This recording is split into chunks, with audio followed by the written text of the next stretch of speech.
ਦੇ ਅੰਦਰ ਪਾਵਨ ਬਾਣੀ ਧੰਨ ਗੁਰੂ ਅਮਰਦਾਸ ਜੀ ਦੀ ਬਖਸ਼ਿਸ਼ ਕੀਤੀ ਹੋਈ, ਉਚਾਰਨ ਕੀਤੀ ਹੋਈ ਇਸ ਬਾਣੀ ਦਾ ਸਿਰ ਲੇਖ ਹੈ ਆਨੰਦ।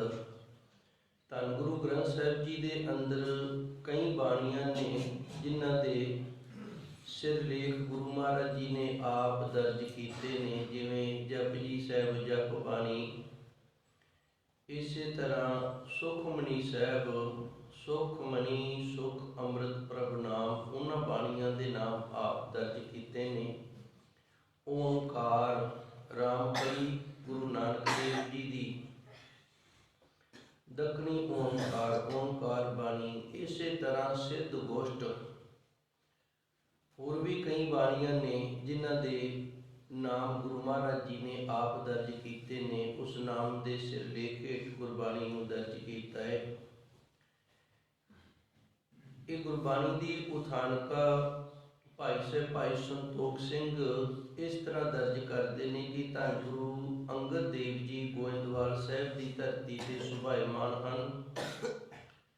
ਉਹਨਾਂ ਦੇ ਪਾਸ ਇੱਕ ਜੋਗੀ ਆਇਆ ਹੈ। ਇਸ ਜੋਗੀ ਨੇ ਯੋਗ ਸਾਧਨਾ ਦੇ ਨਾਲ ਆਪਣੀ ਉਮਰ ਨੂੰ ਬੜਾ ਲੰਮਿਆ ਕਰ ਲਿਆ, ਪਰ ਅੰਦਰ ਇਹਨਾਂ ਜਿਹੜਾ ਉਹ ਆਨੰਦ ਨਹੀਂ ਆਇਆ, ਅੰਦਰ ਸਹਿਜ ਨਹੀਂ ਬਣਿਆ, ਅੰਦਰ ਸ਼ਾਂਤੀ ਨਹੀਂ ਆਈ। ਧੰਨ ਗੁਰੂ ਮਹਾਰਾਜ ਜੀ ਦੀ ਸ਼ਰਨ ਦੇ ਵਿੱਚ ਆਣ ਕੇ ਬੇਨਤੀ ਕਰਦਾ ਹੈ, ਸੱਚੇ ਸਤਿਗੁਰ ਜੀ ਬੜੀ ਲੰਮੀ ਉਮਰ ਹੋ ਗਈ ਏ, ਪਰ ਅੰਦਰ ਦੀ ਅਵਸਥਾ ਜਿਹੜੀ ਉਹ ਸਕੂਨ ਵਾਲੀ ਨਹੀਂ ਬਣੀ, ਕਿਰਪਾ ਕਰੋ ਮੈਨੂੰ ਇਹ ਦਾਤ ਦਿਓ। ਧੰਨ ਗੁਰੂ ਅਮਰਦਾਸ ਜੀ ਨੇ ਇਸ ਜੋਗੀ ਨੂੰ ਆਖਿਆ, ਤੇਰਾ ਇੱਕ ਜਨਮ ਹੋਰ ਰਹਿੰਦਾ ਹੈ, ਉਸ ਜਨਮ ਦੇ ਵਿੱਚ ਤੈਨੂੰ ਇਹ ਅਵਸਥਾ ਪ੍ਰਾਪਤ ਹੋਏਗੀ, ਇਸ ਜਨਮ ਦੇ ਵਿੱਚ ਤੈਨੂੰ ਅਵਸਥਾ ਨਹੀਂ ਪ੍ਰਾਪਤ ਹੋਣੀ। ਇਹ ਜੋਗੀ ਨੇ ਗੁਰੂ ਮਹਾਰਾਜ ਜੀ ਦੇ ਹੁਕਮਾਂ ਅਨੁਸਾਰ ਆਪਣੀ ਇੱਛਾ ਦੇ ਨਾਲ ਸਰੀਰ ਦਾ ਤਿਆਗ ਕਰ ਦਿੱਤਾ, ਕਿਉਂਕਿ ਇਹ ਜਿਹੜੀਆਂ ਸਿੱਧੀਆਂ ਨੇ ਨਾ, ਇਹ 18 ਸਿੱਧੀਆਂ ਮੰਨੀਆਂ ਗਈਆਂ ਨੇ। ਇਹਨਾਂ ਵਿੱਚੋਂ ਇੱਕ ਸਿੱਧੀ ਦਾ ਨਾਮ ਹੈ ਇੱਛਾ ਸਿੱਧੀ। ਰਿੱਧੀਆਂ ਸਿੱਧੀਆਂ ਗੁਰਬਾਣੀ ਦੇ ਅੰਦਰ ਕਈ ਥਾਂ ਤੇ ਆਪ ਜੀ ਨੇ ਸਰਵਣ ਕੀਤਾ ਹੋਣਾ ਹੈ। ਇਹ 18 ਪ੍ਰਕਾਰ ਦੀਆਂ ਨੇ ਸਿੱਧੀਆਂ। ਇਹਨਾਂ ਵਿੱਚੋਂ ਇੱਕ ਸਿੱਧੀ ਦਾ ਨਾਮ ਹੈ ਇੱਛਾ ਸਿੱਧੀ। ਜੋ ਵੀ ਮਨ ਦੇ ਵਿੱਚ ਇੱਛਾ ਹੋਵੇ ਉਹ ਪੂਰੀ ਕਰ ਲੈਣੀ। ਸੋ ਇਸ ਯੋਗੀ ਨੇ ਇੱਛਾ ਸਿੱਧੀ ਨੂੰ ਪ੍ਰਾਪਤ ਕੀਤਾ ਹੋਇਆ ਤੇ ਇੱਛਾ ਦੇ ਨਾਲ ਫਿਰ ਇਹਨੇ ਸਰੀਰ ਦਾ ਤਿਆਗ ਕਰ ਦਿੱਤਾ ਹੈ। ਸਰੀਰ ਦਾ ਤਿਆਗ ਕੀਤਾ ਹੈ। ਸਮੇਂ ਦੇ ਅਨੁਸਾਰ ਗੁਰੂ ਮਹਾਰਾਜ ਜੀ ਦੇ ਸਾਹਿਬਜ਼ਾਦੇ ਬਾਬਾ ਮੋਹਨ ਜੀ ਦੇ ਘਰ ਗੁਰੂ ਅਮਰਦਾਸ ਜੀ ਦੇ ਪੋਤਰੇ ਦੇ ਰੂਪ ਦੇ ਵਿੱਚ ਫਿਰ ਇਹਨੇ ਜਨਮ ਲਿਆ ਹੈ ਦੁਬਾਰਾ। ਜਿਸ ਵਕਤ ਇਹਨੇ ਜਨਮ ਲਿਆ ਹੈ, ਧੰਨ ਗੁਰੂ ਅਮਰਦਾਸ ਜੀ ਨੇ ਭਾਈ ਬੱਲੂ ਜੀ ਨੂੰ ਆਖਿਆ ਹੈ ਵੀ ਇਸ ਬੱਚੇ ਨੂੰ ਸਾਡੇ ਪਾਸ ਲੈ ਕੇ ਆਉਣਾ ਕਰੋ। ਭਾਈ ਬੱਲੂ ਜੀ ਧੰਨ ਗੁਰੂ ਅਮਰਦਾਸ ਜੀ ਦੇ ਸੇਵਾਦਾਰ ਸਨ। ਜਿਵੇਂ ਧੰਨ ਗੁਰੂ ਨਾਨਕ ਦੇਵ ਜੀ ਦੀ ਸੇਵਾ ਕੀਤੀ, ਧੰਨ ਗੁਰੂ ਅੰਗਦ ਦੇਵ ਜੀ ਨੇ ਇਸੇ ਤਰ੍ਹਾਂ ਧੰਨ ਗੁਰੂ ਅਮਰਦਾਸ ਜੀ ਦੇ ਸੇਵਾਦਾਰ ਸਨ ਭਾਈ ਬੱਲੂ ਜੀ। ਉਹ ਗੁਰੂ ਮਹਾਰਾਜ ਜੀ ਦੇ ਦੋਵੇਂ ਵਕਤ ਦੇ ਲੰਗਰ ਪਾਣੀ ਗੁਰੂ ਜੀ ਦਲੀਆ ਖਾਇਆ ਕਰਦੇ ਸਨ। ਨਹਾਉਣ ਧੋਣ ਦੀ ਹਰ ਪ੍ਰਕਾਰ ਦੀ ਵਸਤਰ ਆਦਿਕ ਦੀ ਸੇਵਾ ਭਾਈ ਬੱਲੂ ਜੀ ਕਰਿਆ ਕਰਦੇ ਸਨ। ਭਾਈ ਬੱਲੂ ਜੀ ਨੂੰ ਹੁਕਮ ਹੋਇਆ ਭਈ ਜੋ ਬੱਚੇ ਨੂੰ ਲੈ ਕੇ ਆਓ ਜਿਸ ਨੇ ਬਾਬਾ ਮੋਹਰੀ ਜੀ ਦੇ ਘਰ ਜਨਮ ਲਿਆ ਹੈ। ਬੱਚੇ ਨੂੰ ਨਵਾ ਧਵਾ ਕੇ ਧੰਨ ਗੁਰੂ ਮਹਾਰਾਜ ਜੀ ਦੀ ਗੋਦ ਦੇ ਵਿੱਚ ਪਾ ਦਿੱਤਾ ਗਿਆ। ਇਸ ਬੱਚੇ ਨੂੰ ਦੁਲਾਰਦੇ ਹੋਇਆਂ ਧੰਨ ਗੁਰੂ ਮਹਾਰਾਜ ਜੀ ਨੇ ਇਹ ਪਾਵਨ ਬਾਣੀ ਆਨੰਦ ਸਾਹਿਬ ਦੀ ਰਚਨਾ ਕੀਤੀ। ਸਾਰਾ ਪਰਿਵਾਰ ਬੜਾ ਖੁਸ਼ ਹੋਇਆ, ਆਨੰਦ ਦੇ ਵਿੱਚ ਹੋ ਗਿਆ। ਇਸ ਬਾਣੀ ਦੀ ਉਥਾਨਕਾ ਭਾਈ ਸੰਤੋਖ ਸਿੰਘ ਜੀ ਨੇ ਲਿਖੀ ਹੈ। ਤੇ ਦੂਸਰਾ ਜਿਹੜਾ ਆਨੰਦ ਦਾ ਅਰਥ ਹੈ ਨਾ, ਆਨੰਦ ਦਾ ਅਰਥ ਹੈ ਇਸ ਦੁਨੀਆ ਦੇ ਅੰਦਰ ਮਨੁੱਖ ਦੋ ਪ੍ਰਕਾਰ ਦੇ ਨੇ, ਭਾਵੇਂ ਉਹ ਸੰਤ ਨੇ ਤੇ ਭਾਵੇਂ ਚੋਰ ਨੇ। ਅੰਦਰ ਦੀਆਂ ਬਿਰਤੀਆਂ ਜਿਹੜੀਆਂ ਨੇ ਨਾ, ਇਹ ਦੋ ਨੇ। ਜੇ ਤਾਂ ਥੋੜ੍ਹਾ ਜਿਹਾ ਵਿਚਾਰਾਂ ਨਾਲ ਜੁੜੋਗੇ ਤੇ ਸਮਝ ਆ ਜਾਏਗੀ। ਜੇ ਕੁਦਰਤੀ ਖਿਆਲ ਇੱਧਰ ਉੱਧਰ ਚਲਾ ਗਿਆ ਤੇ ਫਿਰ ਸਮਝ ਕੋਈ ਨਹੀਂ ਆਉਣੀ। ਇੱਕ ਮਨੁੱਖ ਏ, ਭਾਵੇਂ ਉਹ ਸੰਤ ਏ, ਭਾਵੇਂ ਸਾਧੂ ਏ, ਭਾਵੇਂ ਆਮ ਮਨੁੱਖ ਏ, ਭਾਵੇਂ ਚੋਰ ਏ, ਭਾਵੇਂ ਠੱਗ ਏ, ਉਹ ਜ਼ਿੰਦਗੀ ਲੱਭਦਾ ਹੈ। ਜਿਹੜਾ ਜ਼ਿੰਦਗੀ ਲੱਭਦਾ ਉਹਨੂੰ ਆਨੰਦ ਦੀ ਪ੍ਰਾਪਤੀ ਨਹੀਂ ਹੋਏਗੀ। ਮੈਂ ਸਮਝਾਉਣ ਦਾ ਯਤਨ ਕਰਾਂਗਾ। ਇੱਕ ਮਨੁੱਖ ਹੈ, ਉਹ ਜ਼ਿੰਦਗੀ ਨਹੀਂ ਲੱਭਦਾ, ਉਹ ਮੌਤ ਦੀ ਖੋਜ ਕਰਦਾ ਹੈ। ਜਿਹੜਾ ਮੌਤ ਦੀ ਖੋਜ ਕਰਦਾ ਹੈ, ਆਨੰਦ ਉਸ ਨੂੰ ਪ੍ਰਾਪਤ ਹੋਏਗਾ। ਮੈਂ ਆਪਣੇ ਲਫ਼ਜ਼ ਇੱਕ ਵਾਰੀ ਫਿਰ ਦੁਹਰਾਣਾ ਕਰਾਂ। ਇਸ ਸੰਸਾਰ ਦੇ ਅੰਦਰ ਦੋ ਤਰ੍ਹਾਂ ਕਰਕੇ ਮਨੁੱਖ ਜ਼ਿੰਦਗੀ ਜਿਉਂਦਾ ਹੈ। ਇੱਕ ਆਪਣੀ ਜ਼ਿੰਦਗੀ ਦੀ ਖੋਜ ਕਰਦਾ ਹੈ, ਜ਼ਿੰਦਗੀ ਲੱਭਦਾ ਹੈ, ਜੀਵਨ ਲੱਭਦਾ ਹੈ, ਉਸ ਨੂੰ ਆਨੰਦ ਦੀ ਪ੍ਰਾਪਤੀ ਨਹੀਂ ਹੋਏਗੀ। ਦੂਜਾ ਮਨੁੱਖ ਹੈ ਜਿਹੜਾ ਉਹ ਮੌਤ ਦੀ ਖੋਜ ਕਰਦਾ ਹੈ, ਮੌਤ ਲੱਭਦਾ, ਉਸ ਨੂੰ ਆਨੰਦ ਦੀ ਪ੍ਰਾਪਤੀ ਹੋਏਗੀ। ਅਸੀਂ ਘਰ ਪਰਿਵਾਰ ਦੇ ਵਿੱਚ ਰਹਿੰਦੇ ਹਾਂ, ਸਾਡੇ ਕੋਲ ਸਾਰੇ ਪ੍ਰਕਾਰ ਦੇ ਸੁੱਖ ਨੇ, ਫਿਰ ਵੀ ਅਸੀਂ ਗੁਰੂ ਮਹਾਰਾਜ ਜੀ ਦੇ ਦਰ 'ਤੇ ਆਣ ਕੇ ਅਰਦਾਸ ਕਰਦੇ ਹਾਂ, ਸੱਚੇ ਸਤਿਗੁਰ ਕਿਰਪਾ ਕਰ, ਬਰਕਤਾਂ ਦੇ, ਕਮਾਈਆਂ 'ਚ ਵਾਧੇ ਹੋਣ, ਘਰ ਪਰਿਵਾਰ ਵਿੱਚ ਸੁੱਖ ਸ਼ਾਂਤੀ ਹੋਵੇ। ਇਹ ਕੀ ਲੱਭ ਰਹੇ ਹਾਂ ਅਸੀਂ? ਇਹ ਜ਼ਿੰਦਗੀ ਲੱਭ ਰਹੇ ਹਾਂ ਵੀ ਸਾਨੂੰ ਜਿਉਣ ਦੇ ਲਈ ਕੁਝ ਦਿਨ ਹੋਰ ਮਿਲ ਜਾਣ। ਸ਼ਾਮ ਨੂੰ ਜਦੋਂ ਅਸੀਂ ਅਰਦਾਸ ਕਰਦੇ ਹਾਂ ਰਹਿਰਾਸ ਸਾਹਿਬ ਜੀ ਦੀ, ਉਦੋਂ ਵੀ ਮੈਂ ਇਸ ਤਰੀਕੇ ਕਹਿਣਾ, ਇਹ ਸੱਚੇ ਸਤਿਗੁਰ ਕਿਰਪਾ ਕਰੀ, ਅੰਮ੍ਰਿਤ ਵੇਲੇ ਦੀ ਦਾਤ ਦਈ, ਅੰਮ੍ਰਿਤ ਵੇਲੇ ਬਾਣੀ ਨਿਤਨੇਮ ਦੇ ਜ਼ਿੰਦਗੀ ਜਿਉਣ ਵਾਸਤੇ ਸਾਨੂੰ ਹੋਰ ਦੇ ਦੇ। ਭਗਤ ਕਬੀਰ ਜੀ ਇੱਥੇ ਗੁਰਬਾਣੀ ਦੇ ਅੰਦਰ ਦਰਜ ਕਰਦੇ ਨੇ, ਕਿਉਂਕਿ ਭਗਤ ਕਬੀਰ ਜੀ ਨੇ ਮੌਤ ਦੀ ਖੋਜ ਕੀਤੀ ਹੈ, ਜ਼ਿੰਦਗੀ ਦੀ ਖੋਜ ਨਹੀਂ ਕੀਤੀ। ਭਗਤ ਕਬੀਰ ਜੀ ਗੁਰਬਾਣੀ ਦੇ ਅੰਦਰ ਦਰਜ ਕਰਦੇ ਨੇ, ਮਰਤਾ ਮਰਤਾ ਜਗ ਮੁਆ, ਕਹਿੰਦਾ ਮਰਦਿਆਂ ਮਰਦਿਆਂ ਸਾਰਾ ਜੱਗ ਹੀ ਮਰ ਗਿਆ। ਮਰ ਵੀ ਨਾ ਜਾਣੇ ਕੋਏ, ਕਿਸੇ ਨੂੰ ਹੀ ਨਹੀਂ ਪਤਾ ਲੱਗਿਆ ਵੀ ਮਰਨਾ ਕਿਸ ਤਰ੍ਹਾਂ ਦਾ ਹੈ। ਐਸੀ ਮਰਨੀ ਜੋ ਮਰੇ ਬਹੁਰ ਨਾ ਮਰਨਾ ਪਏ। ਇਸ ਤਰ੍ਹਾਂ ਦੀ ਮੌਤ ਮਰਨਾ ਹੈ ਕਿ ਦੁਬਾਰੇ ਜਿਹੜਾ ਹੈ ਨਾ ਉਹ ਸਾਡਾ ਮਰਨ ਹੀ ਨਾ ਹੋਵੇ। ਜਦੋਂ ਅਸੀਂ ਜ਼ਿੰਦਗੀ ਲੱਭਦੇ ਹਾਂ, ਹੁਣ ਜ਼ਿੰਦਗੀ ਦੇ ਵਿੱਚ ਇੱਛਾ ਤਾਂ ਹੋ ਗਈ ਹੈ ਨਾ, ਕਾਮਨਾ ਜਿਹੜੀ ਹੋ ਗਈ ਹੈ, ਸਾਡਾ ਜਿਹੜਾ ਨਵਾਂ ਜੀਵਨ ਹੈ, ਜਿਹੜਾ ਅਸੀਂ ਜਨਮ ਲਿਆ ਹੈ, ਇਹ ਸਾਡੀ ਇੱਛਾ ਦੇ ਉੱਤੇ ਨਿਰਭਰ ਹੈ। ਜਿਸ ਤਰ੍ਹਾਂ ਦੇ ਸਾਡੇ ਅੰਦਰ ਦੀ ਵਾਸ਼ਨਾ ਹੈ, ਜਿਸ ਤਰ੍ਹਾਂ ਦੇ ਸਾਡੇ ਅੰਦਰ ਦੀ ਇੱਛਾ ਹੈ, ਉਸ ਨੇ ਸਾਨੂੰ ਅੱਗੇ ਨਵਾਂ ਸਰੀਰ ਦੇ ਦੇਣਾ, ਨਵੀਂ ਜ਼ਿੰਦਗੀ ਦੇ ਦੇਣੀ ਹੈ, ਦੁਬਾਰੇ ਫਿਰ ਨਵੀਂ ਜੂਨ ਮਿਲ ਜਾਣੀ ਹੈ। ਜਦੋਂ ਤੱਕ ਮਨੁੱਖ ਆਪਣੇ ਅੰਦਰ ਦੀਆਂ ਸਾਰੀਆਂ ਇੱਛਾਵਾਂ ਨੂੰ ਨਹੀਂ ਮਾਰ ਲੈਂਦਾ, ਉਦੋਂ ਤੱਕ ਉਸ ਦੇ ਅੰਦਰ ਆਨੰਦ ਨਹੀਂ ਵੱਜਦਾ। ਤੇ ਇੱਛਾਵਾਂ ਨੂੰ ਮਾਰਨ ਤੋਂ ਭਾਵ ਇਸ ਨੇ ਮੌਤ ਲੱਭ ਲਈ ਹੈ। ਭਾਵੇਂ ਖਾਣ ਦੀ ਇੱਛਾ ਹੈ, ਭਾਵੇਂ ਪੀਣ ਦੀ ਇੱਛਾ ਹੈ, ਭਾਵੇਂ ਸੌਣ ਦੀ ਇੱਛਾ ਹੈ, ਭਾਵੇਂ ਜਾਗਣ ਦੀ ਇੱਛਾ ਹੈ, ਇੱਛਾ ਤਾਂ ਹੈ ਨਾ। ਭਾਵੇਂ ਘਰ ਪਰਿਵਾਰ ਦੀ ਸੁੱਖ ਸ਼ਾਂਤੀ ਦੀ ਇੱਛਾ ਹੈ, ਭਾਵੇਂ ਕਿਸੇ ਹੋਰ ਦੇ ਸੁੱਖ ਸ਼ਾਂਤੀ ਦੀ ਇੱਛਾ ਹੈ, ਅੰਦਰ ਇੱਛਾ ਤੇ ਹੈ ਨਾ। ਜਦੋਂ ਤੱਕ ਮਨੁੱਖ ਆਸਵੰਦ ਹੈ, ਇੱਛਾ ਦੇ ਵਿੱਚ ਹੈ, ਤੇ ਕੁਦਰਤੀ ਪ੍ਰਾਣ ਨਿਕਲ ਕੇ ਫਿਰ ਉਹ ਇੱਛਾ ਦੇ ਲਈ ਨਵਾਂ ਜੀਵਨ ਹੈ ਜਿਹੜਾ ਉਹ ਮਿਲਣਾ ਹੈ। ਉਦੋਂ ਤੱਕ ਆਨੰਦ ਨਹੀਂ, ਸਕੂਨ ਨਹੀਂ, ਜਦੋਂ ਤੱਕ ਮਨੁੱਖ ਮੌਤ ਦੀ ਖੋਜ ਨਹੀਂ ਕਰਦਾ ਤੇ ਆਪਣੇ ਅੰਦਰੋਂ ਇੱਛਾਵਾਂ ਦਾ ਅੰਤ ਕਰਕੇ ਦਿੱਤੇ ਹੋਏ ਜਿਹੜੇ ਸੁਵਾਸ ਨੇ ਉਹਨਾਂ ਨੂੰ ਪੂਰਿਆ ਨਹੀਂ ਕਰਦਾ, ਉਦੋਂ ਤੱਕ ਮਨੁੱਖ ਦੇ ਅੰਦਰ ਆਨੰਦ ਨਹੀਂ ਵੱਜਦਾ ਹੈ ਜੀ। ਇੱਕ ਓੰਕਾਰ ਸਤਿਗੁਰ ਪ੍ਰਸਾਦ। ਵਸਤੂ ਨਿਰਦੇਸ਼ਕ ਮੰਗਲਾਚਰਨੀ, ਇੱਕ ਅਦੁੱਤੀ ਬ੍ਰਹਮ ਹੈ, ਓੰਕਾਰ ਸਰਬ ਕਾ ਪ੍ਰਕਾਸ਼ਕ ਹੈ, ਸਤ ਚਿਤ ਆਨੰਦ। ਸੱਚੇ ਸਤਿਗੁਰ ਦੀ ਕਿਰਪਾ ਦੇ ਨਾਲ ਉਸ ਪ੍ਰਭੂ ਪਰਮਾਤਮਾ ਦੀ ਪ੍ਰਾਪਤੀ ਹੁੰਦੀ ਹੈ ਜੀ। ਆਨੰਦ ਭਇਆ ਮੇਰੀ ਮਾਏ, ਸਤਿਗੁਰੂ ਮੈਂ ਪਾਇਆ। ਇਹ ਤੋਂ ਬਾਣੀ ਦੀ ਪ੍ਰਾਰੰਭਤਾ ਹੈ, ਪਹਿਲੀ ਤੁਕ ਹੈ। ਬਾਣੀ ਦਾ ਨਾਮ ਵੀ ਆਨੰਦ ਸਾਹਿਬ ਹੈ। ਤੇ ਗੁਰੂ ਮਹਾਰਾਜ ਜੀ ਰਹਿਮਤ ਕਰਦੇ ਨੇ, ਆਨੰਦ ਭਇਆ ਮੇਰੀ ਮਾਏ। ਗੁਰਬਾਣੀ ਦੇ ਅੰਦਰ ਮਾਏ ਸ਼ਬਦ ਜਿਹੜਾ ਇਹ ਕਈ ਰੂਪਾਂ ਦੇ ਵਿੱਚ ਆਉਂਦਾ ਹੈ। ਭਾਈ ਦੇ ਰੂਪ ਦੇ ਵਿੱਚ ਵੀ ਆਉਂਦਾ ਹੈ ਤੇ ਮਾਇਆ ਦੇ ਰੂਪ ਦੇ ਵਿੱਚ ਵੀ ਆਉਂਦਾ ਹੈ। ਆਨੰਦ ਭਇਆ ਮੇਰੀ ਮਾਏ, ਇੱਥੇ ਹੁਣ ਧੰਨ ਗੁਰੂ ਅਮਰਦਾਸ ਜੀ ਨੇ ਜਿਸ ਮਾਇਆ ਨੇ ਰਚਨਾ ਕੀਤੀ ਹੈ ਨਾ, ਉਸ ਨੂੰ ਇਹ ਆਖੀਏ ਵੀ ਸਾਡੇ ਅੰਦਰ ਹੁਣ ਆਨੰਦ ਹੋ ਗਿਆ ਹੈ। ਆਨੰਦ ਭਇਆ, ਆਨੰਦ ਪੈ ਗਿਆ ਸਾਡੇ ਅੰਦਰ, ਆਨੰਦ ਵਾਲੀ ਅਵਸਥਾ ਬਣ ਗਈ ਹੈ। ਸਤਿਗੁਰੂ ਮੈਂ ਪਾਇਆ। ਤੇ ਇਹ ਅਵਸਥਾ ਕਦੋਂ ਬਣੀ ਹੈ? ਜਦੋਂ ਸੱਚੇ ਸਤਿਗੁਰ ਦੀ ਪ੍ਰਾਪਤੀ ਹੋ ਗਈ ਹੈ। ਇੱਛਾ ਉਸ ਪਰਮਾਤਮਾ ਦੀ ਹੋਵੇ ਤੇ ਉਹ ਪਰਮਾਤਮਾ ਮਿਲ ਜਾਵੇ ਤੇ ਫਿਰ ਮਨੁੱਖ ਦੇ ਅੰਦਰ ਆਨੰਦ ਵੱਜ ਜਾਂਦਾ ਹੈ। ਸੋ ਗੁਰੂ ਮਹਾਰਾਜ ਜੀ ਰਹਿਮਤ ਕਰਦੇ ਨੇ, ਸਾਡੇ ਅੰਦਰ ਵੀ ਆਨੰਦ ਆ ਗਿਆ ਹੈ, ਆਨੰਦ ਵੱਜ ਗਿਆ ਹੈ। ਇਹ ਗੁਰੂ ਸਵਾਰਿਓ, ਗੁਰਮੁਖ ਪਿਆਰਿਓ, ਕਿਉਂਕਿ ਅਸੀਂ ਸੱਚੇ ਸਤਿਗੁਰ ਦੀ ਪ੍ਰਾਪਤੀ ਕਰ ਲਈ ਹੈ ਜੀ। ਸਤਿਗੁਰ ਤਾ ਪਾਇਆ ਸਹਿਜ ਸੇਤੀ, ਮਨ ਵਜਿਆ ਵਾਧਾਈਆ। ਸੱਚੇ ਸਤਿਗੁਰ ਦੀ ਜਿਹੜੀ ਪ੍ਰਾਪਤੀ ਹੈ ਇਹ ਸਹਿਜ ਦੇ ਨਾਲ ਹੁੰਦੀ ਹੈ। ਸੇਤੀ ਦਾ ਅਰਥ ਹੈ ਨਾਲ। ਸਤਿਗੁਰ ਤੋਂ ਪਾਇਆ ਸਹਿਜ ਸੇਤੀ, ਸਹਿਜ ਦੇ ਨਾਲ ਸੱਚੇ ਸਤਿਗੁਰ ਦੀ ਪ੍ਰਾਪਤੀ ਹੋਈ ਏ। ਜਦੋਂ ਸਹਿਜ ਦੇ ਨਾਲ ਸੱਚੇ ਸਤਿਗੁਰ ਦੀ ਪ੍ਰਾਪਤੀ ਹੋ ਗਈ, ਮਨ ਵਜਿਆ ਵਧਾਈਆ, ਤੇ ਫਿਰ ਮਨ ਦੇ ਵਿੱਚ ਨਾ ਵਾਧੇ ਹੋ ਗਏ ਨੇ। ਵਧਾਈਆ ਦਾ ਅਰਥ ਹੁੰਦਾ ਵਾਧਾ ਹੋਣਾ। ਮਨ ਹੈ ਜਿਹੜਾ, ਇਹਦੇ ਵਿੱਚ ਆਨੰਦ ਦਾ ਜਿਹੜਾ ਹੈ ਨਾ ਇਹ ਵਾਧਾ ਹੋਇਆ ਹੈ। ਆਨੰਦ ਇਸ ਮਨ ਦੇ ਵਿੱਚ ਵਧੇਰੇ ਹੋ ਗਿਆ ਹੈ ਜਦੋਂ ਸੱਚੇ ਸਤਿਗੁਰ ਦੀ ਕਿਰਪਾ ਹੋ ਗਈ ਹੈ, ਸੱਚੇ ਸਤਿਗੁਰ ਦੀ ਪ੍ਰਾਪਤੀ ਕਰ ਲਈ ਹੈ। ਸੱਚੇ ਸਤਿਗੁਰ ਦੀ ਪ੍ਰਾਪਤੀ ਸਹਿਜ ਦੇ ਨਾਲ ਹੁੰਦੀ ਹੈ।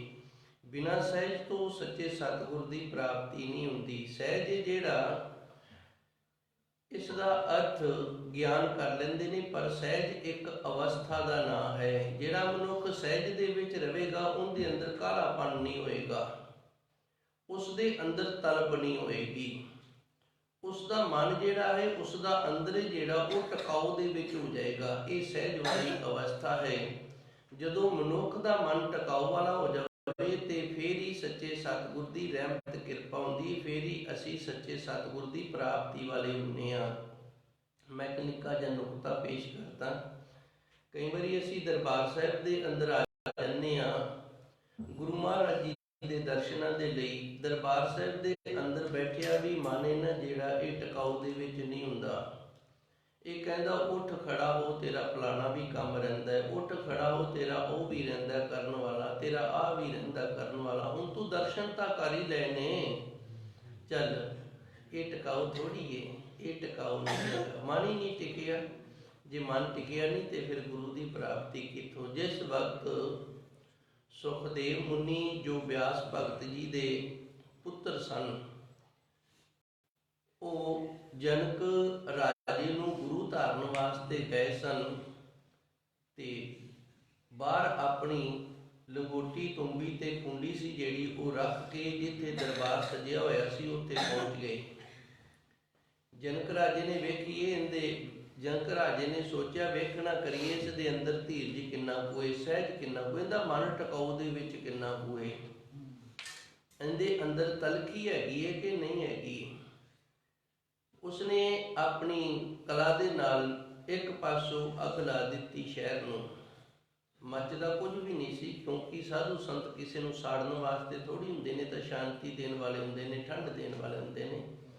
ਪਰ ਇੱਕ ਭੁਲੇਖਾ ਜਿਹਾ ਮਾਇਆ ਦੇ ਨਾਲ ਪਾ ਦਿੱਤਾ। ਇੱਕ ਪਾਸੇ ਅੱਗ ਲੱਗੀ ਹੈ ਤੇ ਇੱਕ ਭੱਜਿਆ ਆਇਆ ਕੋਈ ਨੌਕਰ ਚਾਕਰ ਦਾ ਸੀ। ਕਹਿੰਦਾ ਮਹਾਰਾਜ ਜੀ ਅੱਗ ਲੱਗ ਗਈ ਹੈ। ਕਹਿੰਦਾ ਕੋਈ ਗੱਲ ਨਹੀਂ, ਸੜੀ ਜਾਂਦੇ।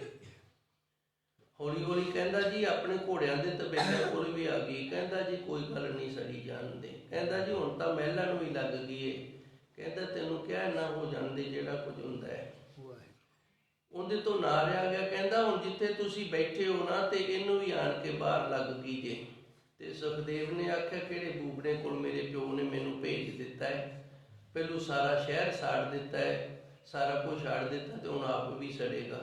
ਉੱਠ ਕੇ ਖੜਾ ਹੋ ਕੇ ਤੇ ਆਪਣੀ ਤੁੰਬੜੀ ਤੇ ਕੁੰਡੀ ਚੱਕ ਕੇ ਦੁਬਾਰਾ ਫਿਰ ਪਿਤਾ ਕੋਲ ਗਿਆ ਤੇ ਜਾ ਕੇ ਕਿਹਾ ਪਿਤਾ ਜੀ ਉਹ ਕਿਹੜੇ ਗੁਰੂ ਕੋਲ ਭੇਜਿਆ ਸੀ ਮੈਨੂੰ। ਉਹ ਕਹਿੰਦਾ ਹੈਗਾ ਤੇ ਉਹ ਗੁਰੂ ਸੀ, ਪਰ ਤੇਰੇ ਅੰਦਰ ਧੀਰਜ ਟਿਕਾਊ ਨਹੀਂ ਸੀ, ਉਹਨੇ ਤੇਰੀ ਪਰਖ ਕਰਨ ਵਾਸਤੇ ਇਹ ਸਾਰਾ ਕੁਝ ਕੀਤਾ ਸੀ। ਫਿਰ ਕਹਿੰਦੇ ਨੇ ਜਦੋਂ ਦੁਬਾਰਾ ਗਿਆ ਸੀ ਨਾ ਆਪਣੇ ਪਿਤਾ ਦੇ ਪ੍ਰੇਰਣ ਦੇ ਨਾਲ ਸੁਖਦੇਵ ਮੁਨੀ, ਤੇ ਇਹਨੇ ਜਵਾਬ ਦੇ ਦਿੱਤਾ ਸੀ, ਕਹਿੰਦਾ ਨਹੀਂ ਮੈਂ ਤੇਰਾ ਗੁਰੂ ਨਹੀਂ ਬਣਦਾ। ਇਹਨੇ ਕਿਹਾ ਜੀ ਫਿਰ ਮੈਂ ਕੀ ਕਰਾਂ ਜਿਹਦੇ ਨਾਲ ਤੁਸੀਂ ਪ੍ਰਸੰਨ ਹੋ ਗਏ। ਉਹਨੇ ਆਖਿਆ ਜਿੱਥੇ ਸੰਗਤ ਪ੍ਰਸ਼ਾਦਾ ਛਕਦੀ ਨਾ ਉਦੋਂ ਪੱਤਲਾਂ ਦੇ ਵਿੱਚ ਪ੍ਰਸ਼ਾਦਾ ਛਕਿਆ ਕਰਦੇ ਸਨ। ਕਹਿੰਦਾ ਜਿੱਥੇ ਸੰਗਤ ਪ੍ਰਸ਼ਾਦਾ ਛਕਦੀ ਹੈ ਨਾ ਤੇ ਪੱਤਲਾਂ ਜੂਠੀਆਂ ਸੱਟਦੀ ਏ, ਉੱਥੇ ਜਾ ਕੇ ਬਹਿ ਜਾ ਜਦੋਂ ਤੱਕ ਮੈਂ ਸਦਾ ਨਾ ਬੈਠਾ ਰਹੀ। ਗੁਰਬਾਣੀ ਦੇ ਅੰਦਰ ਦਰਜ ਹੈ, ਮੈਂ ਕੋਲੋਂ ਨਹੀਂ ਆਖ ਰਿਹਾ, ਜੂਠਣ ਜੂਠ ਪਈ ਸਿਰ ਤਿਸ ਕੇ। ਗੁਰੂ ਮਹਾਰਾਜ ਜੀ ਨੇ ਕਿਹਾ ਵੇਖੋ ਇਤਨੀ ਝੂਠ ਇਹਨੇ ਸੰਗਤ ਦੀ ਸਿਰ ਦੇ ਵਿੱਚ ਪਵਾਈ ਸੀ ਤੇ ਛੋਟਾ ਜਿਹਾ ਗੁਨਾਹ ਫਿਰ ਮਾਫ ਹੋਇਆ ਸੀ ਕਿਤੇ ਜਾ ਕੇ। ਕਿਤਨਾ ਕੁ ਗੁਨਾਹ ਸੀ, ਗੁਰੂ ਧਾਰਨ ਗਿਆ ਸੀ ਤੇ ਉੱਠ ਕੇ ਚਲਾ ਗਿਆ। ਸ਼ੰਕਾ ਹੋ ਗਈ ਗੁਰੂ ਤੇ, ਗੁਨਾਹ ਕੀ ਸੀ? ਗੁਰੂ ਤੇ ਸ਼ੰਕਾ ਹੋ ਗਈ। ਸ਼ੰਕਾ ਦਾ ਇਤਨਾ ਵੱਡਾ ਗੁਨਾਹ 12 ਸਾਲ ਝੂਠ ਪਾ ਕੇ ਤੇ ਫਿਰ ਇਹਨੂੰ ਜਨਕ ਭਦੇਈ ਨੇ ਸੱਦਿਆ ਸੀ ਵੀ ਆ ਜਾ।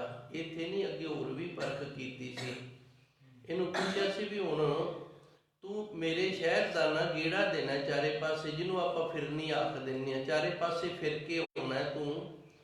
ਇੱਕ ਹੱਥ ਤੇ ਖੜੇ ਕੰਢਿਆਂ ਵਾਲੇ ਥਾਲ ਹੋਇਆ ਕਰਦੇ ਸਨ, ਅੱਜ ਵਾਲੀਆਂ ਪਲੇਟਾਂ ਨਹੀਂ ਸਨ, ਪੁਰਾਣੇ ਪਿੱਤਲ ਦੇ। ਜੇ ਕਿਸੇ ਨੇ ਵੇਖੇ ਹੋਣ ਤੇ ਫਿਰ ਮੈਨੂੰ ਜ਼ਿਆਦਾ ਦੱਸਣ ਦੀ ਲੋੜ ਹੀ ਨਹੀਂ। ਥਾਲ ਤੇਲ ਦਾ ਭਰ ਦਿੱਤਾ, ਇੱਕ ਹੱਥ ਤੇ ਰੱਖ ਲਿਆ ਤੇ ਦੂਜੇ ਹੱਥ ਤੇ ਦੀਵਾ ਜਗਦਾ ਰੱਖ ਦਿੱਤਾ। ਕਹਿੰਦਾ ਦੀਵਾ ਜਗਦਾ ਲੈ ਕੇ ਤੇ ਸਰੋਂ ਦਾ ਥਾਲ ਇਸੇ ਤਰ੍ਹਾਂ ਲੈ ਕੇ ਜੇ ਟਿਕਾਊ ਦੇ ਨਾਲ ਮੇਰੇ ਕੋਲ ਤੂੰ ਗੇੜਾ ਕੱਢ ਕੇ ਆ ਗਿਆ ਤੇ ਫਿਰ ਤੈਨੂੰ ਨਾਮ ਦਕਸ਼ਨਾ ਮਿਲ ਜਾਵੇਗੀ, ਨਹੀਂ ਤਾਂ ਨਹੀਂ। ਇਹ ਫਿਰ ਨਿਤਰਿਆ ਸੀ। ਇਹਨੇ ਆਪਣੀ ਅੰਦਰ ਦੀ ਬਿਰਤੀ ਨੂੰ ਬਾਹਰ ਦੇ ਧਿਆਨ ਦੇ ਵਾਲੇ ਪਾਸੇ ਨਹੀਂ ਸੀ ਜਾਣ ਦਿੱਤਾ। ਇਤਨਾ ਟਿਕਾ ਲਿਆ ਸੀ ਵੀ ਜੇ ਅੱਜ ਨਿਕਲ ਗਿਆ ਤੇ ਫਿਰ ਨਹੀਂ ਸਾਥ ਮਿਲਣਾ ਮੈਨੂੰ। ਇਹਨੂੰ ਆਖਦੇ ਨੇ ਸਹਿਜ ਟਿਕਾਊ। ਸਤਿਗੁਰਤਾ ਪਾਇਆ ਸਹਿਜ ਸੇਤੀ। ਜਦੋਂ ਤੱਕ ਮਨੁੱਖ ਦੇ ਅੰਦਰ ਟਿਕਾਊ ਨਹੀਂ ਆਉਂਦਾ ਉਦੋਂ ਤੱਕ ਉਹ ਸੱਚੇ ਸਤਿਗੁਰ ਦੀ ਪ੍ਰਾਪਤੀ ਵਾਲਾ ਨਹੀਂ ਹੋ ਸਕਦਾ। ਜਦੋਂ ਟਿਕਾਊ ਦੇ ਵਿੱਚ ਆ ਗਿਆ, ਗੁਰੂ ਦੀ ਪ੍ਰਾਪਤੀ ਵਾਲਾ ਹੋ ਗਿਆ, ਮਨ ਵੱਜੀਆਂ ਵਧਾਈਆਂ ਤੇ ਫਿਰ ਮਨ ਦੇ ਵਿੱਚ ਵਾਧੇ ਹੋ ਜਾਂਦੇ ਨੇ, ਖੁਸ਼ੀਆਂ ਆ ਜਾਂਦੀਆਂ ਨੇ। ਵਧਾਈਆਂ ਦੇ ਦੋ ਅਰਥ ਹੁੰਦੇ ਨੇ, ਇੱਕ ਖੁਸ਼ੀ ਨੂੰ ਵੀ ਵਧਾਈ ਆਖਿਆ ਜਾਂਦਾ ਹੈ ਤੇ ਇੱਕ ਵਾਧਾ ਹੋਣ ਨੂੰ ਵੀ ਵਧਾਈ ਆਖਿਆ ਜਾਂਦਾ ਹੈ। ਜਦੋਂ ਵਾਧਾ ਹੁੰਦਾ ਮਨੁੱਖ ਨੂੰ ਖੁਸ਼ੀ ਉਦੋਂ ਹੁੰਦੀ ਹੈ। ਪਰਿਵਾਰ ਵਿੱਚ ਬੱਚੇ ਨੇ ਜਨਮ ਲਿਆ ਹੈ, ਅੱਗੇ ਵਾਧਾ ਹੋਇਆ ਹੈ, ਖੇਤੀਬਾੜੀ ਹੋਰ ਕਾਰਜ ਹੋਏ ਨੇ, ਵਾਧੇ ਹੋਏ ਨੇ ਤੇ ਆਪਾਂ ਕਹਿੰਦੇ ਨਾ ਤੁਹਾਨੂੰ ਵਧਾਈ ਹੋਵੇ, ਇੱਕ ਦੂਜੇ ਨੂੰ ਵਧਾਈਆਂ ਦਿੰਦੇ ਆ। ਵਾਧਾ ਖੁਸ਼ੀ, ਮਨ ਵਜੀਆ ਵਧਾਈਆ, ਮਨ ਦੇ ਵਿੱਚ ਵਾਧਾ ਹੋਣ ਕਰਕੇ ਖੁਸ਼ੀਆਂ ਦੀ ਪ੍ਰਾਪਤੀ ਹੋ ਗਈ ਹੈ ਜੀ। ਰਾਗ ਰਤਨ ਪਰਵਾਰ ਭਰਿਆ ਸ਼ਬਦ ਗਾਵਣ ਆਈਆ। ਅੱਗੇ ਧੰਨ ਗੁਰੂ ਮਹਾਰਾਜ ਜੀ ਰਹਿਮਤ ਕਰਦੇ ਨੇ। ਇਹਦੇ ਨਾ ਇਸ ਤੁਕ ਦੇ ਦੋ ਅਰਥ ਨੇ, ਮੈਂ ਦੋਵੇਂ ਹੀ ਸਮਝਾਵਾਂਗਾ। ਵਿਦਵਾਨਾਂ ਨੇ ਦੋ ਅਰਥ ਕੀਤੇ ਨੇ। ਪਹਿਲਾ ਅਰਥ ਜਿਹੜਾ ਹੈ ਸੰਪਰਦਾਈ, ਉਹ ਇਹ ਹੈ ਰਾਗ ਰਤਨ ਪਰਿਵਾਰ ਭਰਿਆ, ਵੀ ਜਿੰਨੇ ਵੀ ਰਾਗ ਨੇ ਨਾ ਸਹਿਤ ਪਰਿਵਾਰ ਦੇ ਸ਼ਬਦ ਗਾਵਣ ਆਈਆ, ਉਹ ਸਾਰੇ ਹੀ ਸ਼ਬਦ ਨੂੰ ਗਾਉਣ ਵਾਸਤੇ ਆ ਗਏ ਨੇ। ਜਦੋਂ ਮਨ ਦੇ ਵਿੱਚ ਖੁਸ਼ੀਆਂ ਹੋ ਗਈਆਂ, ਮਨ ਦੇ ਵਿੱਚ ਆਨੰਦ ਆ ਗਿਆ ਤੇ ਮਨ ਦੇ ਵਿੱਚ ਸਾਰੇ ਪ੍ਰਕਾਰ ਦੇ ਜਿਹੜੇ ਰਾਗ ਨੇ ਨਾ ਸਹਿਤ ਪਰਿਵਾਰ ਦੇ, ਉਹ ਸ਼ਬਦ ਦਾ ਗਾਇਨ ਕਰਨ ਵਾਸਤੇ ਆਏ ਨੇ। ਤੇ ਦੂਸਰਾ ਅਰਥ ਜਿਹੜਾ ਰਾਗ ਰਤਨ ਪਰਿਵਾਰ ਭਰਿਆ, ਇੱਥੇ ਫਿਰ ਭਰਿਆ ਦਾ ਅਰਥ ਪੈ ਗਿਆ ਹੈ ਰਾਗ ਰਤਨ। ਰਾਗ ਨੇ ਜਿਹੜੇ ਇਹ ਰਤਨਾ ਵਰਗੇ ਨੇ। ਪਰਿਵਾਰ ਦਾ ਅਰਥ ਵੀ ਪਰਿਵਾਰਿਆ ਹੁੰਦਾ, ਵਾਧਾ। ਜਿਵੇਂ ਚੰਦ ਦੇ ਨਾ ਆਕਾਸ਼ ਤੇ ਰਾਤ ਨੂੰ ਚੜ੍ਹਿਆ ਹੋਵੇ ਤੇ ਚਾਰੇ ਪਾਸੇ ਇੱਕ ਘੇਰਾ ਜਿਹਾ ਬਣ ਜਾਂਦਾ, ਉਹਨੂੰ ਕਹਿੰਦੇ ਨੇ ਚੰਦ ਪਰਿਵਾਰਿਆ। ਰਾਗ ਰਤਨ ਪਰਿਵਾਰ, ਰਾਗ ਨੇ ਜਿਹੜੇ ਰਤਨਾ ਵਰਗੇ ਨੇ ਤੇ ਇਹ ਪਰਿਵਾਰੇ ਹੋਏ ਨੇ। ਭਰਿਆ, ਇਹਨਾਂ ਦੀ ਅਵਸਥਾ ਸਾਡੇ ਅੰਦਰ ਬਣ ਗਈ ਹੈ। ਭਾਵ ਸਾਨੂੰ ਨਾ ਰਾਗਾਂ ਦੇ ਵਿੱਚ ਸ਼ਬਦ ਗਾਉਣਾ ਆ ਗਿਆ ਹੈ, ਸ਼ਬਦ ਗਾਵਣ ਆਈਆ। ਸਾਨੂੰ ਰਾਗ ਦੇ ਵਿੱਚ ਗੁਰੂ ਮਹਾਰਾਜ ਜੀ ਦੀ ਬਾਣੀ ਦਾ ਸ਼ਬਦ ਹੈ ਜਿਹੜਾ ਇਹ ਗਾਇਨ ਕਰਨਾ ਆ ਗਿਆ ਹੈ। ਮੈਂ ਹੁਣ ਪਹਿਲਾ ਅਰਥ ਜਿਹੜਾ ਮੁੱਖ ਅਰਥ ਹੈ ਉਹ ਦੁਬਾਰਾ ਫਿਰ ਥੋੜਾ ਜਿਹਾ ਦੱਸਾਂ। ਰਾਗ ਰਤਨ ਪਰਿਵਾਰ ਭਰਿਆ, ਧੰਨ ਗੁਰੂ ਮਹਾਰਾਜ ਜੀ ਰਹਿਮਤ ਕਰਦੇ ਨੇ। ਸਾਰੇ ਰਾਗ ਨੇ ਜਿਹੜੇ ਰਤਨਾ ਵਰਗੇ ਨੇ, ਸਹਿਤ ਪਰਿਵਾਰ ਦੇ ਆਗੇ ਨੇ। ਸ਼ਬਦ ਗਾਵਣ ਆਈਆ, ਤੇ ਭਾਈ ਸ਼ਬਦ ਗਾਣ ਵਾਸਤੇ ਆਏ ਹਨ ਜੀ। ਸ਼ਬਦ ਤਾ ਗਾਵੋ ਹਰੀ ਕੇਰਾ ਮਨ ਜਿਨੀ ਵਸਾਇਆ। ਧੰਨ ਗੁਰੂ ਮਹਾਰਾਜ ਜੀ ਰਹਿਮਤ ਕਰਦੇ ਨੇ। ਜਦੋਂ ਸਾਨੂੰ ਰਾਗ ਅਲਾਪਣਾ ਆ ਗਈ ਹੈ ਨਾ ਤੇ ਫਿਰ ਸ਼ਬਦ ਕਿਹੜੇ ਗਾਣੇ ਨੇ, ਗੰਦੇ ਗਾਣੇ ਨਹੀਂ ਗਾਣੇ, ਕਿਉਂਕਿ ਉਹ ਵੀ ਰਾਗਾਂ ਦੇ ਵਿੱਚ ਹੀ ਗਾਏ ਜਾਂਦੇ ਨੇ, ਤਰਜ ਦੇ ਵਿੱਚ ਗਾਏ ਜਾਂਦੇ ਨੇ। ਅਸੀਂ ਕਿਹੜਾ ਸ਼ਬਦ ਗਾਣਾ ਹੈ? ਉਸ ਹਰੀ ਅਕਾਲ ਪੁਰਖ ਦਾ, ਉਹਦੇ ਜਸ ਵਾਲਾ। ਸ਼ਬਦੋ ਤਾਂ ਗਾਵੋ ਹਰੀ ਕੇਰਾ, ਉਸ ਅਕਾਲ ਪੁਰਖ ਵਾਹਿਗੁਰੂ ਦੇ ਜਸ ਵਾਲਾ ਸ਼ਬਦ ਗਾਇਨ ਕਰਨਾ ਹੈ। ਮਨ ਜਿਨੀ ਵਸਾਇਆ, ਜਿਹੜੇ ਅਕਾਲ ਪੁਰਖ ਵਾਹਿਗੁਰੂ ਨੇ ਸਾਡੇ ਮਨ ਦੇ ਵਿੱਚ ਆਨੰਦ ਨੂੰ ਵਸਾ ਦਿੱਤਾ ਹੈ। ਜਿਸ ਪਰਮਾਤਮਾ ਨੇ ਸਾਡੇ ਤੇ ਕਿਰਪਾ ਕਰਕੇ ਸਾਡੇ ਅੰਦਰ ਆਨੰਦ ਨੂੰ ਵਸਾ ਦਿੱਤਾ ਹੈ, ਉਸ ਅਕਾਲ ਪੁਰਖ ਵਾਹਿਗੁਰੂ ਦਾ ਅਸੀਂ ਸ਼ੁਕਰਾਨਾ ਕਰਨ ਦੇ ਲਈ ਰਾਗਾਂ ਦੇ ਵਿੱਚ ਉਸ ਦੇ ਸ਼ਬਦ ਨੂੰ ਗਾਇਨ ਕਰਨਾ ਹੈ। ਇਹ ਪਹਿਲੀ ਪੌੜੀ ਹੈ, ਇਹਨੂੰ ਮੈਂ ਇੱਕ ਵਾਰੀ ਥੋੜ੍ਹਾ ਜਿਹਾ ਫਿਰ ਆਪ ਜੀ ਦੀ ਸੇਵਾ ਵਿੱਚ ਹਾਜ਼ਰ ਕਰਾਂਗਾ, ਕਿਉਂਕਿ ਸਾਡੀ ਇਹ ਬਾਣੀ ਹੈ ਤੇ ਬਾਣੀ ਆਨੰਦ ਸਾਹਿਬ। 5 ਬਾਣੀਆਂ ਦਾ ਜਦੋਂ ਨਿਤਨੇਮ ਕਰਦੇ ਹਾਂ, ਉਹਨਾਂ ਦੇ ਵਿੱਚ ਆਨੰਦ ਸਾਹਿਬ ਦੀ ਬਾਣੀ ਹਰ ਇੱਕ ਗੁਰਸਿੱਖ ਜਿਹੜਾ ਤਕਰੀਬਨ 4 ਬਾਣੀਆਂ ਤੋਂ ਉਪਰੰਤ ਹੀ ਪੜ੍ਹਦਾ ਹੈ। ਕਈਆਂ ਨੂੰ ਜਾਪ ਸਾਹਿਬ ਕੰਠ ਨਹੀਂ ਹੁੰਦਾ, ਬਾਕੀ ਬਾਣੀਆਂ ਕੰਠ ਹੋ ਜਾਂਦੀਆਂ ਨੇ, ਤੇ ਉਹ ਫਿਰ ਕਈ ਵਾਰੀ ਇਹ ਕੰਠ ਬਾਣੀਆਂ ਪਹਿਲੋਂ ਸਮੇਂ ਨਾਲ ਪੜ੍ਹ ਕੇ ਜਾਪ ਸਾਹਿਬ ਫਿਰ ਬਾਅਦ 'ਚ ਵੀ ਪੜ੍ਹ ਲੈਂਦੇ ਨੇ। ਧੰਨ ਗੁਰੂ ਮਹਾਰਾਜ ਜੀ ਰਹਿਮਤ ਕਰਦੇ ਨੇ, ਆਨੰਦ ਭਇਆ ਮੇਰੀ ਮਾਏ ਸਤਿਗੁਰੂ ਮੈਂ ਪਾਇਆ। ਸਾਨੂੰ ਆਨੰਦ ਦੀ ਪ੍ਰਾਪਤੀ ਹੋ ਗਈ ਏ, ਤੇ ਆਨੰਦ ਦੀ ਪ੍ਰਾਪਤੀ ਹੈ ਨਾ ਜਿਹੜੀ, ਸਤਿਗੁਰੂ ਮੈਂ ਪਾਇਆ, ਇਹ ਗੁਰੂ ਦੀ ਪ੍ਰਾਪਤੀ ਦੇ ਨਾਲ ਹੋਈ ਏ। ਹੁਣ ਇਹਨੂੰ ਇੱਕ ਨੁਕਤੇ ਦੇ ਨਾਲ ਸਮਝੋ, ਕਿਸੇ ਦੇ ਘਰੇ ਔਲਾਦ ਨਹੀਂ ਹੋ ਰਹੀ, ਗੁਰੂ ਮਹਾਰਾਜ ਜੀ ਨੇ ਕਿਰਪਾ ਕੀਤੀ ਏ, ਉਹਨਾਂ ਨੂੰ ਪੁੱਤਰ ਦੀ ਦਾਤ ਬਖਸ਼ ਦਿੱਤੀ ਹੈ 10 12 15 ਸਾਲਾਂ ਤੋਂ, ਤੇ ਵੇਖੋ ਉਹਨਾਂ ਦੇ ਘਰੇ ਕਿੰਨੀ ਖੁਸ਼ੀ ਹੋਏਗੀ, ਕਿੰਨਾ ਆਨੰਦ ਹੋਏਗਾ, ਕਿਉਂਕਿ ਉਹਨਾਂ ਨੇ ਪੁੱਤਰ ਨੂੰ ਪ੍ਰਾਪਤ ਕਰ ਲਿਆ ਹੈ। ਇਸੇ ਤਰ੍ਹਾਂ ਗੁਰਸਿੱਖ ਜਿਹੜਾ ਗੁਰੂ ਦੀ ਖੁਸ਼ੀ ਨੂੰ ਲੋਚਦਾ ਕਈ ਸਾਲ ਹੋ ਗਏ ਨੇ, ਸੇਵਾ ਵੀ ਕਰ ਰਹੀ ਹੈ, ਸਿਮਰਨ ਵੀ ਕਰ ਰਹੀ ਹੈ, ਤੇ ਜਦੋਂ ਗੁਰੂ ਮਹਾਰਾਜ ਜੀ ਦੀ ਕਿਰਪਾ ਹੋਈ ਹੈ, ਗੁਰੂ ਨੇ ਹੁਕਮ ਕੀਤਾ ਭਈ ਗੁਰਸਿੱਖਾ ਤੇਰਾ ਸੇਵਾ ਤੇ ਸਿਮਰਨ ਸਫਲ ਹੋਇਆ, ਤੂੰ ਮੰਗ ਕੀ ਮੰਗਦਾ ਹੈ, ਤੇ ਫਿਰ ਉਹਦੇ ਅੰਦਰ ਕਿੰਨਾ ਆਨੰਦ ਹੋਏਗਾ। ਇਹ ਗੱਲ ਗੁਰੂ ਮਹਾਰਾਜ ਜੀ ਇੱਥੇ ਸਾਨੂੰ ਦੱਸ ਰਹੇ ਨੇ। ਆਨੰਦ ਭਇਆ ਮੇਰੀ ਮਾਏ ਸਤਿਗੁਰੂ ਮੈਂ ਪਾਇਆ। ਸੇਵਾ ਤੇ ਸਿਮਰਨ ਕਰਦਿਆਂ ਕਰਦਿਆਂ ਜਦੋਂ ਸੱਚੇ ਸਤਿਗੁਰ ਦੀ ਪ੍ਰਾਪਤੀ ਹੋ ਗਈ, ਭਾਵ ਗੁਰੂ ਨੇ ਖੁਸ਼ ਹੋ ਕੇ ਕਿਰਪਾ ਕਰ ਦਿੱਤੀ, ਤੇ ਫਿਰ ਭਾਈ ਗੁਰਸਿੱਖ ਦੇ ਅੰਦਰ ਆਨੰਦ ਆ ਜਾਂਦਾ ਹੈ। ਹੁਣ ਦੂਸਰੀ ਤੁਕ ਹੈ, ਸਤਿਗੁਰ ਤਾਂ ਪਾਇਆ ਸਹਿਜ ਸੇਤੀ। ਗੁਰੂ ਤੋਂ ਇਹ ਖੁਸ਼ੀ ਦੀ ਦਾਤ ਆਨੰਦ ਪ੍ਰਾਪਤ ਕਿਵੇਂ ਹੋਇਆ ਹੈ, ਗੁਰੂ ਨੂੰ ਪ੍ਰਾਪਤ ਕਿਵੇਂ ਕੀਤਾ, ਟਿਕਾਓ ਦੇ ਨਾਲ। ਜਿਵੇਂ ਧੰਨ ਗੁਰੂ ਰਾਮਦਾਸ ਜੀ ਸੱਚੇ ਸਤਿਗੁਰ ਨੇ ਸੇਵਾ ਕੀਤੀ ਏ, ਤੇ ਵੇਖੋ ਉਹਨਾਂ ਨੂੰ ਸਤਿਗੁਰ ਮੈਂ ਪਾਇਆ, ਉਹਨਾਂ ਨੇ ਸੱਚੇ ਸਤਿਗੁਰ ਦੀ ਪਦਵੀ ਨੂੰ ਪ੍ਰਾਪਤ ਕਰ ਲਿਆ ਹੈ। ਕਿੰਨਾ ਟਿਕਾਓ ਦੇ ਨਾਲ ਸੇਵਾ ਕਰਦੇ ਸਨ। ਗੁਰੂ ਅੰਗਦ ਦੇਵ ਜੀ, ਗੁਰੂ ਅਮਰਦਾਸ ਜੀ ਨੇ 12 ਸਾਲ ਧੰਨ ਗੁਰੂ ਅੰਗਦ ਦੇਵ ਜੀ ਦੀ ਗਾਗਰ ਢੋ ਕੇ ਸੇਵਾ ਕੀਤੀ ਏ, ਤੇ ਜਦੋਂ ਗੁਰੂ ਮਹਾਰਾਜ ਜੀ ਨੇ ਕਿਰਪਾ ਕੀਤੀ ਹੋਣੀ ਹੈ, ਫਿਰ ਕਿੰਨਾ ਆਨੰਦ ਆਇਆ ਹੋਣਾ ਅੰਦਰ। ਮੇਰੇ ਖਿਆਲ ਗੱਲ ਸਮਝ ਆ ਗਈ ਹੋਣੀ ਹੈ, ਪਰ ਮੈਂ ਆਪਣਾ ਫਰਜ਼ ਜ਼ਰੂਰ ਅਦਾ ਕਰਾਂਗਾ ਕਿ ਕਿਤੇ ਵੀ ਕੋਈ ਕਮੀ ਨਾ ਰਹਿ ਜਾਵੇ। ਧੰਨ ਗੁਰੂ ਮਹਾਰਾਜ ਜੀ ਰਹਿਮਤ ਕਰਦੇ ਨੇ, ਸਤਿਗੁਰ ਤਾਂ ਪਾਇਆ ਸਹਿਜ ਸੇਤੀ। ਭਾਈ ਸਹਿਜ ਤੋਂ ਬਿਨਾਂ ਸੱਚੇ ਸਤਿਗੁਰ ਦੀ ਪ੍ਰਾਪਤੀ ਨਹੀਂ ਹੁੰਦੀ। ਪ੍ਰਾਪਤੀ ਦੇ ਨਾਲ ਆਨੰਦ ਆਏਗਾ, ਤੇ ਪ੍ਰਾਪਤੀ ਤੋਂ ਭਾਵ ਇੱਥੇ ਹੈ ਕਿ ਗੁਰੂ ਦੀ ਸੇਵਾ ਕਰਦਿਆਂ ਸਿਮਰਨ ਕਰਦਿਆਂ ਗੁਰੂ ਗੱਲ ਦੇ ਨਾਲ ਲਾ ਲਵੇ, ਆ ਜਾ ਭਾਈ ਤੇਰੀ ਸੇਵਾ ਤੇ ਸਿਮਰਨ ਹੈ ਜਿਹੜਾ ਇਹ ਪੂਰਾ ਹੋ ਗਿਆ। ਜਿਵੇਂ 12 15 ਸਾਲਾਂ ਬਾਅਦ ਮਾਂ ਨੂੰ ਬੱਚੇ ਦੀ ਪ੍ਰਾਪਤੀ ਹੋਵੇ, ਤੇ ਫਿਰ ਉਹਦੇ ਅੰਦਰ ਕਿੰਨਾ ਆਨੰਦ, ਕਿੰਨੀ ਖੁਸ਼ੀ ਹੋਏਗੀ। ਜੇ ਉਹ 12 15 ਸਾਲ ਟਿਕਾਊ ਦੇ ਵਿੱਚ ਰਹੀ ਹੈ, ਤੇ ਫਿਰ ਹੀ ਗੁਰੂ ਨੇ ਕਿਰਪਾ ਕੀਤੀ, ਰਹਿਮਤ ਕੀਤੀ ਹੈ ਨਾ। ਸਤਿਗੁਰ ਤਾਂ ਪਾਇਆ ਸਹਿਜ ਸੇਤੀ ਮਨ ਵਜੀਆ ਵਧਾਈਆ। ਜਦੋਂ ਸੱਚੇ ਸਤਿਗੁਰ ਨੂੰ ਸਹਿਜ ਅਵਸਥਾ ਧੀਰਜ ਟਿਕਾਓ ਦੇ ਨਾਲ ਪ੍ਰਾਪਤ ਕਰ ਲਿਆ, ਤੇ ਫਿਰ ਮਨ ਦੇ ਵਿੱਚ ਬੜੇ ਵਾਧੇ ਹੋ ਗਏ ਨੇ, ਮਨ ਬੜਾ ਸਕੂਨ ਦੇ ਵਿੱਚ, ਮਨ ਦੇ ਵਿੱਚ ਬੜੀਆਂ ਖੁਸ਼ੀਆਂ ਆ ਗਈਆਂ ਨੇ। ਰਾਗ ਰਤਨ ਪਰਿਵਾਰ ਭਰੀਆ। ਗੁਰੂ ਦੀ ਪ੍ਰਾਪਤੀ ਦੇ ਨਾਲ ਕੀ ਹੋਇਆ ਹੈ, ਜਿਤਨੇ ਪ੍ਰਕਾਰ ਦੇ ਵੀ ਰਤਨ ਰੂਪ ਰਾਗ ਨੇ ਨਾ, ਉਹਨਾਂ ਦਾ ਸਾਰਾ ਪਰਿਵਾਰ ਹੈ ਉਹ ਵੀ ਸਾਨੂੰ ਪ੍ਰਾਪਤ ਹੋ ਗਿਆ ਹੈ। ਭਾਵ ਕੋਈ ਵੀ ਦੁਨੀਆ ਦੀ ਇਸ ਤਰ੍ਹਾਂ ਦੀ ਦੌਲਤ ਨਹੀਂ ਰਹੀ ਜਿਹੜੀ ਸਾਨੂੰ ਨਾ ਮਿਲੀ ਹੋਵੇ। ਸਾਰਾ ਕੁਝ ਸ਼ਬਦ ਗਾਵਣ ਆਈ ਆ। ਪਹਿਲੋਂ ਨਹੀਂ ਸੀ ਕੀਰਤਨ ਕਰਨਾ ਆਉਂਦਾ, ਪਹਿਲੋਂ ਨਹੀਂ ਸੀ ਗੁਰਬਾਣੀ ਪੜ੍ਹਨੀ ਆਉਂਦੀ, ਕੁਝ ਵੀ ਨਹੀਂ ਸੀ ਆਉਂਦਾ। ਹੁਣ ਆਨੰਦ ਆ ਗਿਆ, ਸ਼ਬਦ ਗਾਵਣ ਆਈ ਆ, ਹੁਣ ਗੁਰੂ ਦਾ ਸ਼ਬਦ ਗਾਉਣਾ ਆਇਆ। ਕਿਉਂ? ਹੁਣ ਜਿਹੜੇ ਰਾਗ ਨੇ ਨਾ, ਉਹਨਾਂ ਦੀ ਵੀ ਅਵਸਥਾ ਗੁਰੂ ਦੀ ਪ੍ਰਾਪਤੀ ਦੇ ਨਾਲ ਪ੍ਰਾਪਤ ਹੋ ਗਈ ਹੈ। ਗੁਰੂ ਉਹ ਸਮਰੱਥ ਹੈ ਜਿਸ ਦੀ ਪ੍ਰਾਪਤੀ ਦੇ ਨਾਲ ਦੁਨੀਆ ਦੀ ਕੋਈ ਚੀਜ਼ ਪਿੱਛੇ ਰਹਿੰਦੀ ਨਹੀਂ। ਰਾਗ ਰਤਨ ਪਰਿਵਾਰ ਭਰੀਆ। ਗੁਰੂ ਨੇ ਕਿਰਪਾ ਕੀਤੀ, ਰਹਿਮਤ ਕੀਤੀ ਏ। ਸਾਰੇ ਪ੍ਰਕਾਰ ਦੇ ਰਾਗ ਨੇ ਜਿਹੜੇ ਅਲਾਪਣੇ ਆ ਗਏ ਨੇ, ਸ਼ਬਦ ਗਾਵਣ ਆਈਆ। ਤੇ ਹੁਣ ਸਾਨੂੰ ਗੁਰੂ ਮਹਾਰਾਜ ਜੀ ਦੀ ਗੁਰਬਾਣੀ ਦੇ ਸ਼ਬਦ ਨੇ ਨਾ ਜਿਹੜੇ, ਇਹ ਗਾਉਣੇ ਆਏ ਨੇ। ਸ਼ਬਦੋ ਤਾਂ ਗਾਵੋ ਹਰੀ ਕੇਰਾ। ਹੁਣ ਅਸੀਂ ਕਿਹੜੇ ਸ਼ਬਦ ਗਾਣੇ ਨੇ? ਉਸ ਪਰਮਾਤਮਾ ਦੇ। ਕਿਉਂਕਿ ਜਿਹੜੇ ਦੁਨਿਆਵੀ ਗਾਣੇ ਗੀਤ ਨੇ ਜਾਂ ਕਵਿਤਾ ਨੇ, ਉਹ ਵੀ ਰਾਗਾਂ ਦੇ ਵਿੱਚ, ਤਰਜ਼ਾਂ ਦੇ ਵਿੱਚ ਗਾਏ ਜਾਂਦੇ ਨੇ, ਉਹ ਨਹੀਂ ਗਾਣੇ। ਸ਼ਬਦੋ ਤਾਂ ਗਾਵੋ ਹਰੀ ਕੇਰਾ। ਹੁਣ ਸ਼ਬਦ ਗਾਇਨ ਕਰਨੇ ਨੇ ਉਸ ਹਰੀ ਅਕਾਲ ਪੁਰਖ ਵਾਹਿਗੁਰੂ ਦੇ ਮਨ ਜਿਨੀ ਵਸਾਇਆ, ਜਿਨੇ ਸਾਡੇ ਮਨ ਦੇ ਵਿੱਚ ਆਨੰਦ ਨੂੰ ਵਸਾ ਦਿੱਤਾ ਹੈ। ਕਿਤੇ ਇਹ ਨਾ ਹੋਵੇ ਜਿਸ ਨੇ ਸਾਡੇ ਮਨ ਦੇ ਵਿੱਚ ਆਨੰਦ ਵਸਾ ਦਿੱਤਾ ਉਹਨੂੰ ਅਸੀਂ ਭੁੱਲ ਹੀ ਜਾਈਏ। ਜਿਹਨੇ ਸਾਡੇ ਤੇ ਕਿਰਪਾ ਕੀਤੀ ਉਹਨੂੰ ਅਸੀਂ ਭੁੱਲ ਹੀ ਜਾਈਏ? ਨਹੀਂ, ਉਹਦੇ ਸ਼ਬਦ ਗਾਇਨ ਕਰਨੇ ਨੇ ਮੇਰੇ ਵਾਹਿਗੁਰੂ ਦੇ, ਜਿਹੜੇ ਵਾਹਿਗੁਰੂ ਦੀ ਕਿਰਪਾ ਦੇ ਨਾਲ ਸਾਡੇ ਅੰਦਰ ਆਨੰਦ ਦਾ ਵਾਸਾ ਹੋਇਆ ਹੈ। ਕਹੇ ਨਾਨਕ ਆਨੰਦ ਹੋਆ ਸਤਿਗੁਰੂ ਮੈਂ ਪਾਇਆ। ਧੰਨ ਗੁਰੂ ਮਹਾਰਾਜ ਜੀ ਰਹਿਮਤ ਕਰਦੇ ਨੇ ਜੀ ਦੇ ਜੋ ਕਿਰਪਾ ਕਰ ਰਹੀ ਹੈ ਕਿ ਕਹੇ ਨਾਨਕ ਆਨੰਦ ਹੋਆ, ਹੁਣ ਆਨੰਦ ਹੋ ਗਿਆ, ਸਤਿਗੁਰੂ ਮੈਂ ਪਾਇਆ। ਤੇ ਇਹ ਆਨੰਦ ਹੋਇਆ ਕਿਵੇਂ ਹੈ? ਸੱਚੇ ਸਤਿਗੁਰ ਦੀ ਪ੍ਰਾਪਤੀ ਦੇ ਨਾਲ ਜੀ।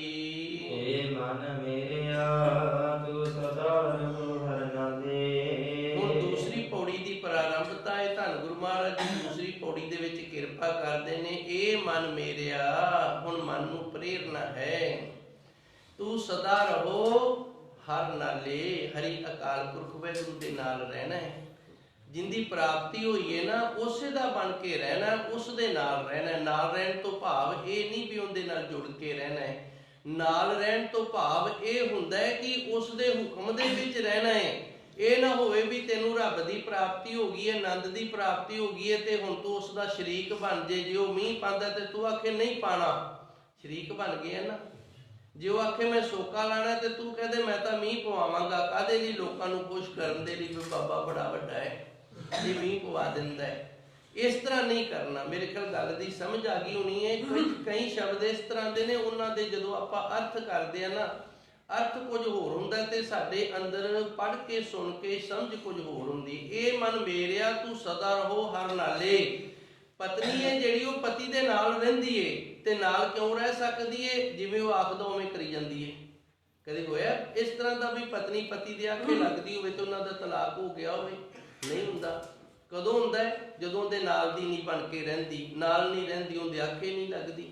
ਇਹ ਮਨ ਮੇਰਿਆ ਤੂੰ ਸਦਾ ਰਹੋ ਹਰ ਨਾਲੇ। ਗੁਰੂ ਮਹਾਰਾਜ ਜੀ ਰਹਿਮਤ ਕਰਦੇ ਨੇ, ਮੇਰਿਆ ਮਨਾ ਉਸ ਦੇ ਭਾਣੇ ਦੇ ਵਿੱਚ ਰਵੀਂ, ਆਪਣੇ ਗੁਰੂ ਦੇ ਨਾਲ ਰਹੀਂ, ਹਰੀ ਪਰਮਾਤਮਾ ਦੇ ਨਾਲ ਰਹਿਣਾ ਹੈ, ਭਾਵ ਉਸ ਦੇ ਹੁਕਮ ਦੇ ਵਿੱਚ ਰਹਿਣਾ ਹੈ ਜੀ। ਹਰ ਨਾਲ ਰਹੋ ਤੂੰ ਮਨ ਮੇਰੇ, ਦੁਖ ਸਭ ਵਿਸਾਰਨਾ।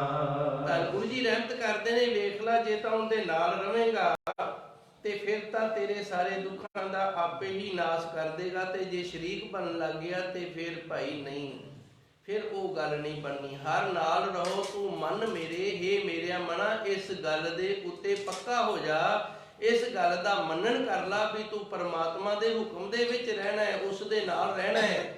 ਦੁੱਖ ਸਭ ਵਿਸਾਰਨਾ, ਕਿਉਂਕਿ ਉਹ ਪ੍ਰਭੂ ਪਰਮਾਤਮਾ ਜਿਹੜਾ ਸਾਰੇ ਦੁੱਖਾਂ ਨੂੰ ਦੂਰ ਕਰਨ ਵਾਲਾ ਹੈ। ਵਿਸਾਰਨਾ ਦਾ ਅਰਥ ਹੁੰਦਾ ਦੂਰ ਕਰਨ ਵਾਲਾ।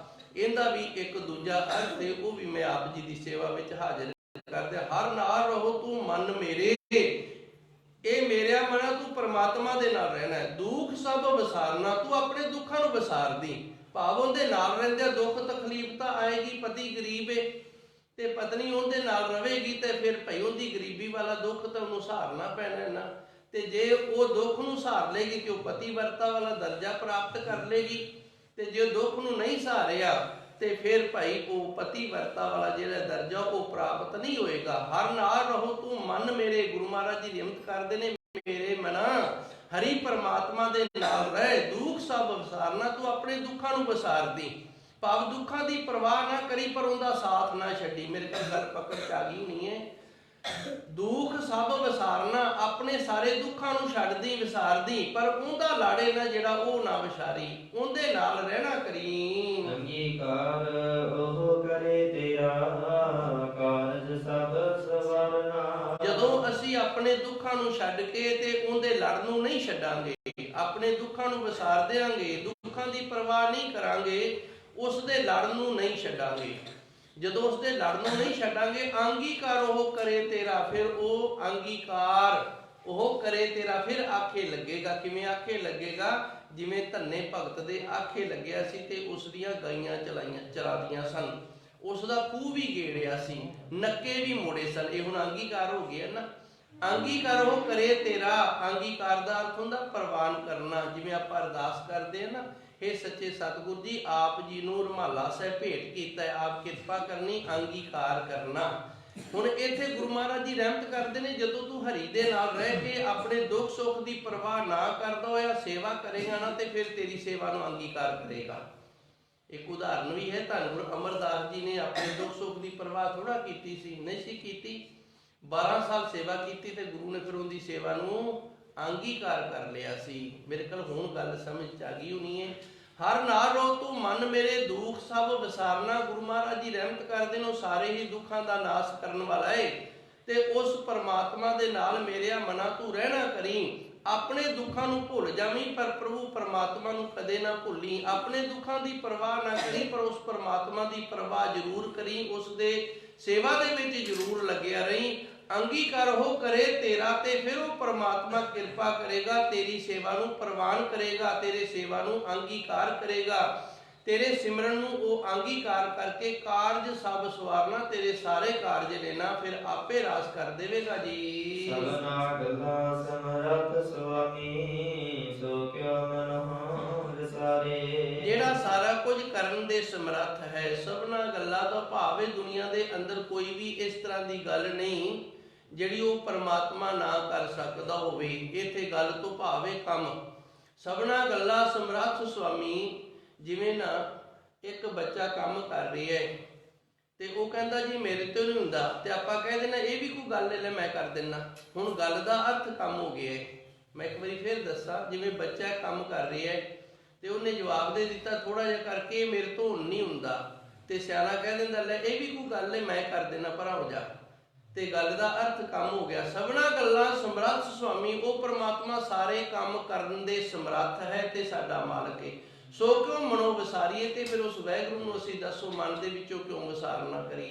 ਜੋ ਸਾਡੇ ਸਾਰੇ ਕੰਮ ਕਰਨ ਦੇ ਸਮਰੱਥ ਹੈ ਉਸ ਪਰਮਾਤਮਾ ਨੂੰ ਹੇ ਮੇਰਿਆ ਮਨਾ ਮਨ ਦੇ ਵਿੱਚੋਂ ਕਿਉਂ ਵਿਸਾਰ ਨਾ ਕਰੀਏ ਜੀ। ਨਾਨਕ ਮਨ ਮੇਰੇ ਸਦਾ ਰਹੋ ਹਰਿ ਨਾਲੇ। ਧੰਨ ਗੁਰੂ ਜੀ ਰਹਿਮਤ ਕਰਦੇ ਨੇ। ਇਸ ਕਰਕੇ ਹੇ ਮੇਰਿਆ ਮਨਾ ਤੈਨੂੰ ਅਸੀਂ ਇਹ ਆਖ ਰਹੇ ਹਾਂ ਕਿ ਤੂੰ ਸਦਾ ਹੀ ਹਰੀ ਅਕਾਲ ਪੁਰਖ ਵਾਹਿਗੁਰੂ ਦੇ ਨਾਲੇ ਨਾਲ ਰਹਿਣਾ ਹੈ, ਭਾਵ ਉਸ ਦੇ ਹੁਕਮ ਦੇ ਵਿੱਚ ਰਹਿਣਾ ਹੈ, ਉਸ ਦੇ ਭਾਣੇ ਦੇ ਵਿੱਚ ਰਹਿਣਾ ਜੀ। ਸਾਚੇ ਸਾਹਿਬਾ ਕਿਆ ਨਾਹੀ ਘਰ ਤੇਰਾ। ਪਹਿਲੀਆਂ ਦੋ ਪੌੜੀਆਂ ਦੇ ਵਿੱਚ ਧੰਨ ਗੁਰੂ ਮਹਾਰਾਜ ਜੀ ਨੇ ਕਿਰਪਾ ਕੀਤੀ ਹੈ। ਪਹਿਲੀ ਪੌੜੀ ਦੇ ਵਿੱਚ ਆਨੰਦ ਦੀ ਅਵਸਥਾ ਕਿਵੇਂ ਪ੍ਰਾਪਤ ਹੁੰਦੀ ਹੈ।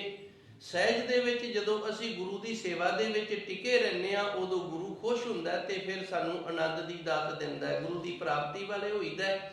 ਦੂਸਰੀ ਪੌੜੀ ਦੇ ਵਿੱਚ ਗੁਰੂ ਮਹਾਰਾਜ ਜੀ ਸੱਚੇ ਸਤਿਗੁਰ ਨੇ ਸਾਨੂੰ ਇਹ ਦੱਸਿਆ ਵੀ ਉਸ ਦੀ ਪ੍ਰਾਪਤੀ ਤੋਂ ਉਪਰੰਤ ਫਿਰ ਅਸੀਂ ਉਹਦੇ ਸ਼ਰੀਕ ਨਹੀਂ ਬਣਨਾ, ਉਹਦੇ ਭਾਣੇ ਦੇ ਵਿੱਚ ਹੁਕਮ ਦੇ ਵਿੱਚ ਰਹਿਣਾ ਹੈ। ਤੀਸਰੀ ਪੌੜੀ ਦੇ ਵਿੱਚ ਗੁਰੂ ਮਹਾਰਾਜ ਜੀ ਅਕਾਲ ਪੁਰਖ ਵਾਹਿਗੁਰੂ ਸੱਚੇ ਸਤਿਗੁਰ ਦੀ ਵਡਿਆਈ ਕਰਦੇ ਨੇ। ਸਾਚੇ ਸਾਹਿਬਾ ਉਹ ਸੱਚਾ ਮਾਲਕ ਹੈ। ਕਿਆ ਨਹੀਂ ਘਰ ਤੇਰੇ, ਤੇਰੇ ਘਰ ਕੀ ਨਹੀਂ ਸਾਰਾ ਕੁਝ ਹੀ ਹੈ। ਉਸ ਦੇ ਘਰ ਕਿਸੇ ਗੱਲ ਦੀ ਟੋਟ ਨਹੀਂ ਹੈ ਜੀ। ਘਰ ਤਾਂ ਤੇਰਾ ਸਭ ਕਿਛ ਹੈ, ਜਿਸ ਦੇਹ ਸੋ ਪਾਵੇ। ਤੇਰੇ ਘਰ ਹੈ ਤਾਂ ਸਾਰਾ ਕੁਝ, ਆਨੰਦ ਵੀ ਤੇਰੇ ਘਰ ਹੈ ਤੇ ਬੇਰੁਖੀ ਹੈ ਜਿਹੜੀ ਉਹ ਵੀ ਤੇਰੇ ਘਰ ਦੇ ਵਿੱਚ ਹੈ। ਪਰ ਕਰੀਏ ਕਿ ਜਿਸ ਦੇਹ ਸੋ ਪਾਵੇ। ਪ੍ਰਾਪਤ ਉਹਨੂੰ ਹੋਏਗੀ ਜਿਸ ਨੂੰ ਤੂੰ ਦੇਵੇਂਗਾ, ਦੂਜੇ ਨੂੰ ਪ੍ਰਾਪਤੀ ਨਹੀਂ ਹੋਏਗੀ।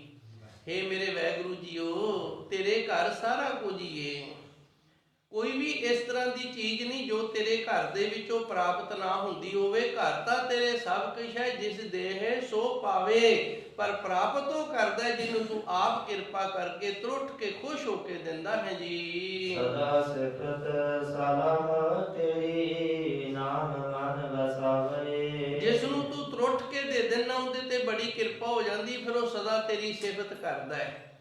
ਸਿਫਤ ਦਾ ਅਰਥ ਹੁੰਦਾ ਵਡਿਆਈ ਕਰਨੀ। ਜਿਸ ਤੇ ਤੇਰੀ ਕਿਰਪਾ ਹੁੰਦੀ ਹੈ ਨਾ ਫਿਰ ਉਹ ਕੀ ਕਰਦਾ, ਉਹ ਤੇਰੀ ਵਡਿਆਈ ਕਰਦਾ ਹੈ। ਸਲਾਹ ਦਾ ਇਹ ਮੇਰੇ ਅਕਾਲ ਪੁਰਖ ਵਾਹਿਗੁਰੂ ਤੇਰੀਆਂ ਸਿਫਤਾਂ ਤੇ ਸਲੋਤਾਂ ਨੇ ਜਿਹੜੀਆਂ ਉਹ ਕਰਦਾ ਹੈ। ਨਾਮ ਮਨ ਵਸਾਵੇ ਤੇ ਉਹ ਫਿਰ ਤੇਰੇ ਨਾਮ ਨੂੰ ਮਨ ਦੇ ਵਿੱਚ ਵਸਾ ਕੇ ਰੱਖਦਾ ਹੈ। ਤੇਰੀਆਂ ਦਾਤਾਂ ਨੇ ਹੈ, ਤੇਰੇ ਘਰ ਦੇ ਵਿੱਚ ਹੈ ਸਾਰਾ ਕੁਝ, ਪਰ ਜਿਸ ਨੂੰ ਤੂੰ ਇਹ ਦਾਤ ਦੇ ਦਿੰਦਾ ਨਾ ਉਸ ਦਾਤ ਪ੍ਰਾਪਤੀ ਵਾਲਾ ਹੋ ਜਾਂਦਾ ਹੈ।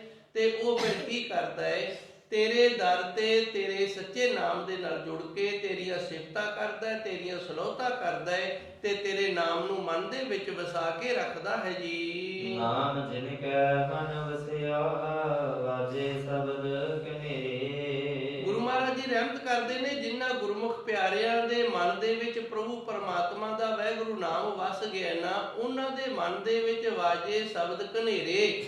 ਸੱਚੇ ਸਤਿਗੁਰ ਦੇ ਅਣਹਦ ਧੁਨਾ ਸ਼ਬਦ ਨੇ ਨਾ ਜਿਹੜੇ ਇਹ ਫਿਰ ਚੱਲ ਪੈਂਦੇ ਨੇ। ਜਿਨ੍ਹਾਂ ਦੇ ਉੱਤੇ ਕਿਰਪਾ ਹੋ ਗਈ ਏ, ਉਸ ਪ੍ਰਭੂ ਪ੍ਰਮਾਤਮਾ ਨੇ ਨਾਮ ਦੀ ਦਾਤ ਦੇ ਦਿੱਤੀ ਏ, ਉਹਦੀਆਂ ਵਡਿਆਈਆਂ ਸਲੋਤਾ ਕਰਦੇ ਨੇ, ਨਾਮ ਨੂੰ ਮਨ ਦੇ ਵਿੱਚ ਵਸਾ ਕੇ ਰੱਖਦੇ ਨੇ। ਨਾਮ ਉਹ ਸਮਰੱਥਾ ਵਾਲਾ ਹੈ ਜਿਹੜਾ ਮਨੁੱਖ ਦੇ ਮਨ ਦੇ ਵਿੱਚ ਆਨੰਦ ਬੰਨ੍ਹ ਦਿੰਦਾ ਹੈ। ਵਾਜੇ ਸ਼ਬਦ ਘਨੇਰੇ, ਇਸ ਦਾ ਅਰਥ ਵੀ ਆਨੰਦ ਹੈ।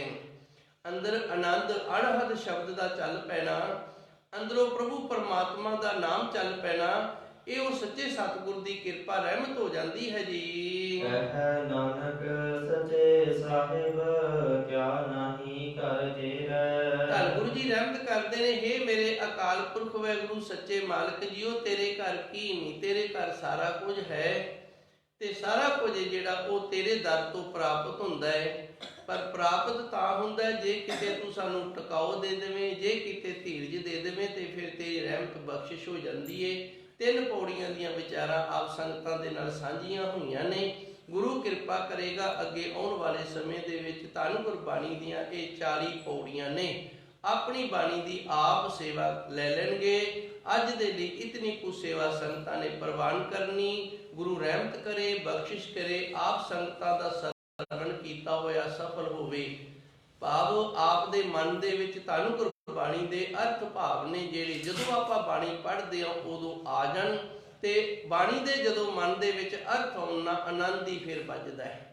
ਆਪਾਂ ਬਾਣੀ ਪੜ੍ਹਦੇ ਹਾਂ, ਬਾਣੀ ਦੀ ਸਮਝ ਆ ਜਾਵੇ ਤੇ ਬੜਾ ਆਨੰਦ ਆਉਂਦਾ ਹੈ, ਉਦੋਂ ਬੜਾ ਮਨ ਨੂੰ ਸਕੂਨ ਮਿਲਦਾ ਹੈ। ਗੁਰੂ ਮਹਾਰਾਜ ਜੀ ਰਹਿਮਤ ਕਰਨ, ਸਾਨੂੰ ਸਾਰਿਆਂ ਨੂੰ ਇਹ ਦਾਤ ਦੇਣ, ਅਸੀਂ ਟਿਕਾਓ ਦੇ ਵਿੱਚ ਰਹੀਏ, ਟਿਕਾਓ ਦੇ ਨਾਲ ਗੁਰੂ ਦੀ ਸੇਵਾ ਕਰਕੇ, ਟਿਕਾਓ ਦੇ ਨਾਲ ਗੁਰੂ ਦਾ ਸਿਮਰਨ ਕਰਕੇ, ਤੇ ਅਸੀਂ ਵੀ ਗੁਰੂ ਵਾਲੇ ਹੋ ਕੇ ਗੁਰੂ ਤੋਂ ਖੁਸ਼ੀਆਂ ਲੈ ਕਰਕੇ ਆਪਣਾ ਜੀਵਨ ਸਫਲ ਕਰ ਲਈਏ। ਦੇਹੋ ਸੱਜਣ ਆਸੀਸੜੀਆ, ਜੋ ਹੋਵੇ ਸਹਿਬ ਸਿਉ ਮੇਲ।